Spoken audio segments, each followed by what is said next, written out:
এবার মুর্শিদাবাদের খড়গ্রামের দিকে নজর রাখবো, কারণ খড়গ্রামে জমি বিবাদের জেরে চলল গুলি। গুলিতে আহত হয়েছেন 4 জন, গুলিবিদ্ধ খড়গ্রামে, গুলিবিদ্ধ 4 জন খড়গ্রামে। জমি নিয়ে বিবাদের জের দুপক্ষের মধ্যে সংঘর্ষ, সেই সংঘর্ষে চলল গুলি এবং যে গুলিতে গুলিবিদ্ধ হয়েছেন 4 জন।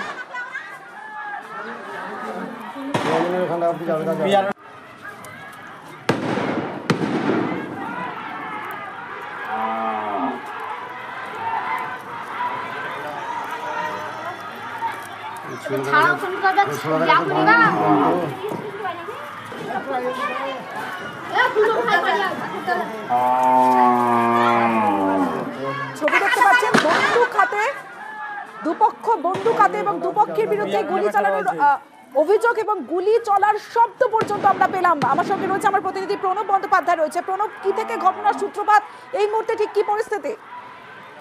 দেখো, এক টুকরো জমি নিয়েই কিন্তু গন্ডগোল চলছিল দীর্ঘদিনের, এবং সেই নদীর বাঁধের কাছে জল ট্যাঙ্কি বসানো নিয়ে গন্ডগোলের সূত্রপাত হয় আজকে দুপুরবেলা থেকে।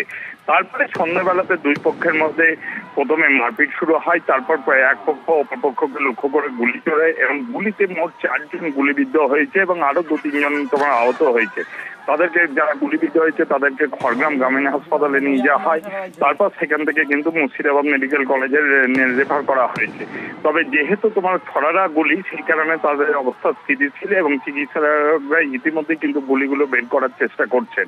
তবে এই ঘটনায় এখনো পর্যন্ত কাউকে গ্রেপ্তার করা হয়নি। দুই পক্ষই থানায় অভিযোগ দায়ের করা হয়েছে এবং যারা অভিযুক্ত তাদের বিরুদ্ধে ব্যবস্থা নেওয়া হবে বলে কিন্তু পুলিশের পক্ষ থেকে বলা হয়েছে। বেশ প্রণব, আহতরা হাসপাতালে চিকিৎসাধীন। অন্যদিকে জমি নিয়ে বিবাদের জেরে গুলিবিদ্ধ 4 জন।